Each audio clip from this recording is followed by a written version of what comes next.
Bismillahirrahmanirrahim. Assalamualaikum warahmatullahi wabarakatuh. Perkenalkan, nama saya Radia, jurusan Tradisi IPS di UIN Suskaryo. Di video kali ini saya akan menjelaskan secara singkat tentang landasan komparatif pendidikan yang diampu oleh Bapak Nurdiansyah MPD dalam mata kuliah Landasan Pendidikan IPS.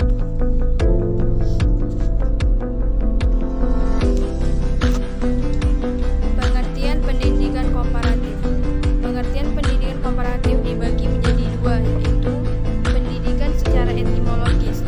Pendidikan komparatif secara etimologis dimaksudkan sebagai ilmu yang mengajarkan dan melatihkan tentang tata cara atau prosedur membandingkan dua atau lebih sistem yang berbeda, baik antar daerah maupun antar negara. Pengertian secara terminologis atau secara umum. Pendidikan komparatif secara terminologis adalah disiplin ilmu yang mempelajari sistem-sistem pendidikan baik dalam satu negara maupun antar negara yang menyangkut sistem pendidikan formal, non-formal, dan informal, teori dan praktek pendidikan, serta latar belakang sosial, ekonomi, politik, ideologi, dan budaya yang mempengaruhi sistem pendidikan. Masalah-masalah pendidikan komparatif. Yang pertama, persoalan humanisasi akibat pembangunan dan proses industrialisasi, misal kemiskinan, gelandangan, dan kriminalitas. Yang kedua, kesenjangan ekonomi, sosial maupun geografis antar kelompok masyarakat. Yang ketiga, kendala sosio-kultural pada masing-masing bangsa. Yang keempat, dinamika sosial politik dunia yang masih menunjukkan adanya ketimpangan struktural tata dunia baru. Tujuan pendidikan komparatif. Yang pertama, reportorial deskriptif. Pertama-tama, studi dalam pendidikan komparatif berusaha mengungkapkan data-data yang bersifat informatoris tentang sistem pendidikan pada umumnya maupun pada khususnya. Yang kedua, historik fungsional.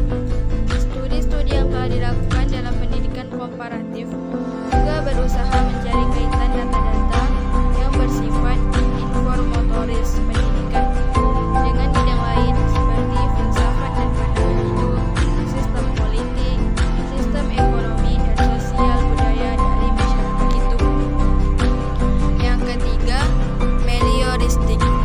Tujuan pendidikan komparatif yang terakhir adalah dalam rangka mengembangkan pendidikan di dalam negeri sendiri.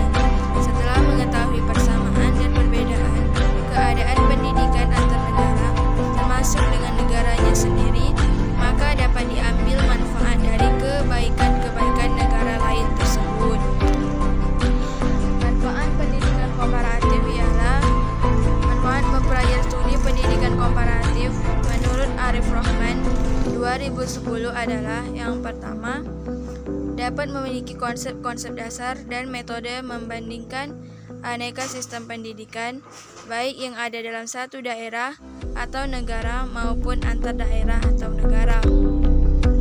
Yang kedua, dapat menilai keberhasilan dan kekurangan atau hal-hal positif dan negatif tentang sistem pendidikan kita sendiri.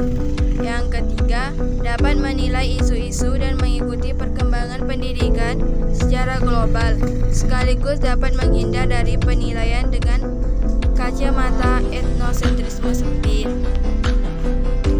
Yang keempat, memperoleh pengetahuan tentang model-model sistem pendidikan di beberapa daerah atau negara, keberagaman model dan macam sistem pendidikan di beberapa daerah dalam lingkup negara ataupun beberapa negara dalam lingkungan dunia, antara lain dipengaruhi oleh latar belakang daerah atau negara tersebut. Yang terakhir, asas-asas komparabilitas. Yang pertama, dasar. Sesuatu yang menjadi tumpuan berpikir atau berpendapat. Yang kedua, dasar cita-cita, yaitu perkumpulan atau organisasi. Yang ketiga, hukum dasar komparabilitas.